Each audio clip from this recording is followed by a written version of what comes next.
Let me express my deepest gratitude for the privilege of addressing this convention. Tonight is a particular honor for me because, let's face it, my presence on this stage is pretty unlikely. My father was a foreign student, born and raised in a small village in Kenya. He grew up herding goats, went to school in a tin roof shack. His father, my grandfather, was a cook, a domestic servant to the British. But my grandfather had larger dreams for his son. Through hard work and perseverance, my father got a scholarship to study in a magical place, America, that shone as a beacon of freedom and opportunity to so many who had come before. While studying here, my father met my mother. She was born in a town on the other side of the world, in Kansas.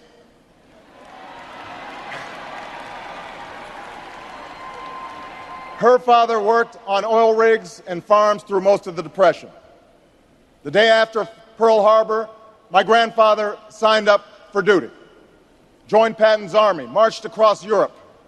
Back home, my grandmother raised a baby and went to work on a bomber assembly line. After the war, they studied on the GI Bill, bought a house through FHA, and later moved west, all the way to Hawaii in search of opportunity. And they, too, had big dreams for their daughter. A common dream born of two continents. My parents shared not only an improbable love, they shared an abiding faith in the possibilities of this nation. They would give me an African name, Barak, or Blessed, believing that in a tolerant America, your name is no barrier to success. They imagined me going to the best schools in the land, even though they weren't rich, because in a generous America, you don't have to be rich to achieve your potential. They're both passed away now. And yet I know that on this night, they look down on me with great pride. They stand here, and I stand here today, grateful for the diversity of my heritage, aware that my parents' dreams live on in my two precious daughters. I stand here knowing that my story is part of the larger American story, that I owe a debt to all of those who came before me, and that in no other country on earth is my story even possible.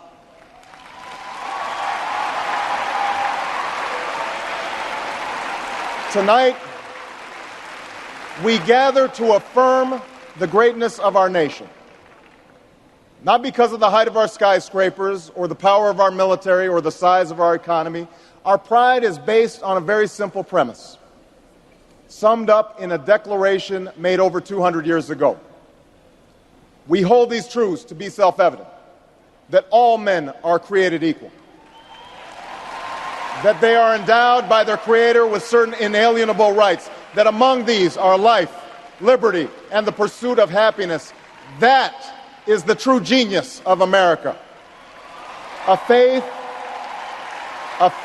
in simple dreams, an insistence on small miracles, that we can tuck in our children at night and know that they are fed and clothed and safe from harm, that we can say what we think, write what we think without hearing a sudden knock on the door, that we can have an idea and start our own business without paying a bribe, that we can participate in the political process without fear of retribution, and that our votes will be counted, at least most of the time.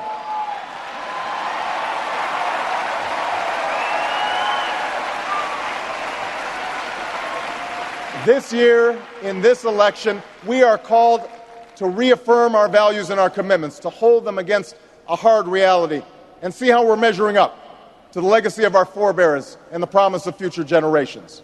And fellow Americans, Democrats, Republicans, Independents, I say to you tonight, we have more work to do. More work to do for the workers I met in Galesburg, Illinois, who are losing their union jobs at the Maytag plant that's moving to Mexico, and now are having to compete with their own children for jobs that pay $7 an hour. More to do for the father that I met who was losing his job and choking back the tears, wondering how he would pay $4,500 a month for the drugs his son needs without the health benefits that he counted on. More to do for the young woman in East St. Louis, and thousands more like her, who has the grades, has the drive, has the will, but doesn't have the money to go to college. Now, don't get me wrong. The people I meet in small towns and big cities, in diners and office parks, they don't expect government to solve all their problems. They know they have to work hard to get ahead, and they want to. Go into the collar counties around Chicago, and people will tell you they don't want their tax money wasted by a welfare agency or by the Pentagon. Go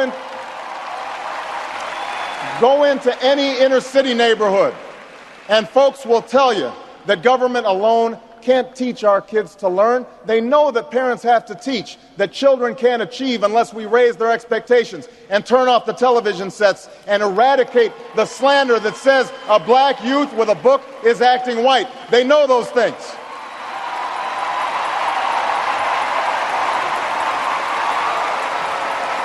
People don't expect government to solve all their problems. But they sense deep in their bones that with just a slight change in priorities, we can make sure that every child in America has a decent shot at life, and that the doors of opportunity remain open to all. They know we can do better, and they want that choice. In this election, we offer that choice. Our party has chosen a man to lead us who embodies the best this country has to offer, and that man is John Kerry.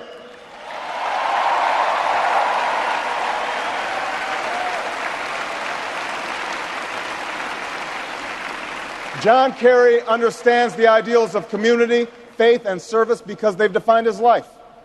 From his heroic service to Vietnam, to his years as a prosecutor and lieutenant governor, through 2 decades in the United States Senate, he's devoted himself to this country. Again and again, we've seen him make tough choices when easier ones were available. His values and his record affirm what is best in us. John Kerry believes in an America where hard work is rewarded. So instead of offering tax breaks to companies shipping jobs overseas, he offers them to companies creating jobs here at home. John Kerry believes in an America where all Americans can afford the same health coverage our politicians in Washington have for themselves. John Kerry believes in energy independence, so we aren't held hostage to the profits of oil companies or the sabotage of foreign oil fields. John Kerry believes in the constitutional freedoms that have made our country the envy of the world, and he will never sacrifice our basic liberties, nor use faith as a wedge to divide us.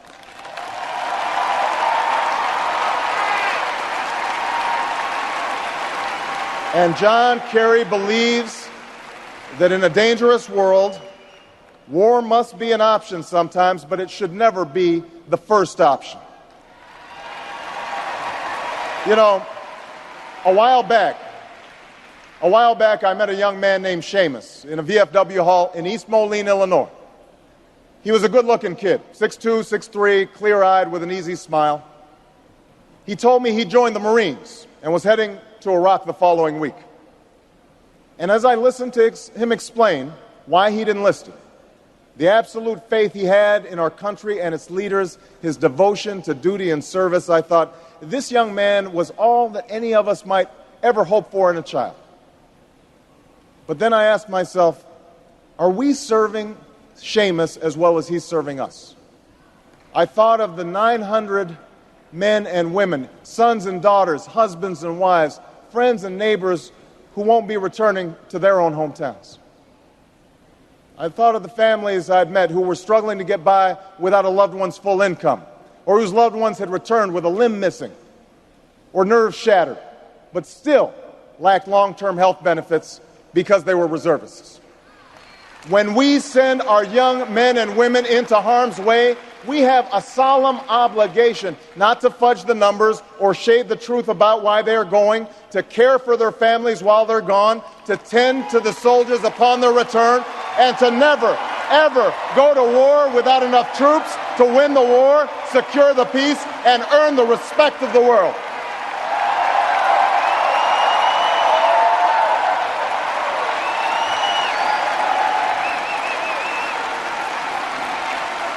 Now, now let me be clear. Let me be clear. We have real enemies in the world. These enemies must be found, they must be pursued, and they must be defeated. John Kerry knows this.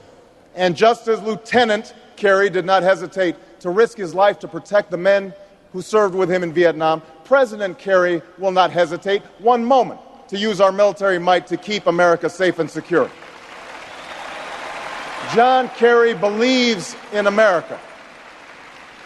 And he knows that it's not enough for just some of us to prosper. For alongside our famous individualism, there's another ingredient in the American saga. A belief that we're all connected as one people. If there's a child on the south side of Chicago who can't read, that matters to me even if it's not my child. If there's a senior citizen somewhere who can't pay for their prescription drugs and having to choose between medicine and the rent, that makes my life poorer even if it's not my grandparent. If there's an Arab American family being rounded up without benefit of an attorney or due process, that threatens my civil liberties.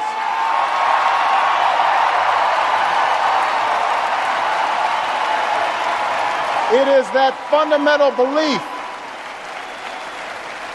It is that fundamental belief, I am my brother's keeper, I am my sister's keeper, that makes this country work. It's what allows us to pursue our individual dreams and yet still come together as one American family. E pluribus unum, out of many, one. Now, even as we speak, there are those who are preparing to divide us. The spin masters, the negative ad peddlers, who embrace the politics of anything goes. Well, I say to them tonight, there is not a liberal America and a conservative America. There is the United States of America.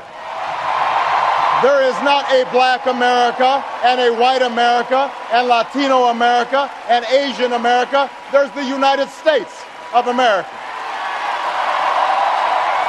The pundits like to slice and dice our country into red states and blue states. Red states for Republicans, blue states for Democrats. But I've got news for them too. We worship an awesome God in the blue states, and we don't like federal agents poking around in our libraries in the red states.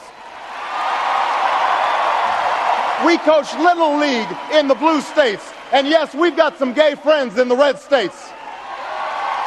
There are patriots who opposed the war in Iraq, and there are patriots who supported the war in Iraq. We are one people, all of us pledging allegiance to the Stars and Stripes, all of us defending the United States of America.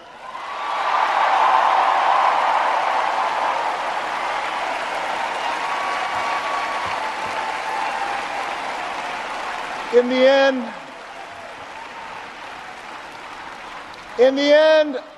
end, that's what this election is about.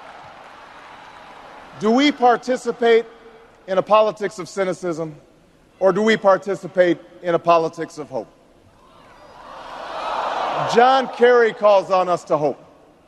John Edwards calls on us to hope. I'm not talking about blind optimism here, the almost willful ignorance that thinks unemployment will go away if we just don't think about it, or healthcare crisis will solve itself if we just ignore it. That's not what I'm talking about. I'm talking about something more substantial.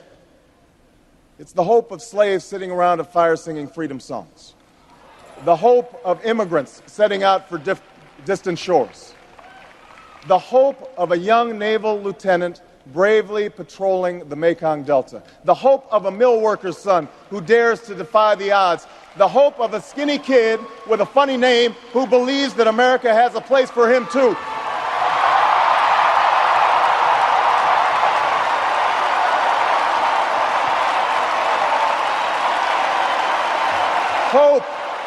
Hope in the face of difficulty. Hope in the face of uncertainty. The audacity of hope. In the end, that is God's greatest gift to us, the bedrock of this nation. A belief in things not seen. A belief that there are better days ahead. I believe that we can give our middle class relief and provide working families with a road to opportunity. I believe we can provide jobs to the jobless, homes to the homeless, and reclaim young people in cities across America from violence and despair. I believe that we have a righteous wind at our backs, and that as we stand on the crossroads of history, we can make the right choices and meet the challenges that face us. America, tonight, if you feel the same energy that I do, if you feel the same urgency that I do, if you feel the same passion that I do, if you feel the same hopefulness that I do, if we do what we must do, then I have no doubt that all across the country, from Florida to Oregon, from Washington to Maine, the people will rise up in November, and John Kerry will be sworn in as president, and John Edwards will be sworn in as vice president, and this country will reclaim its promise, and out of this long political darkness, a brighter day will come. Thank you very much, everybody. God bless you. Thank you.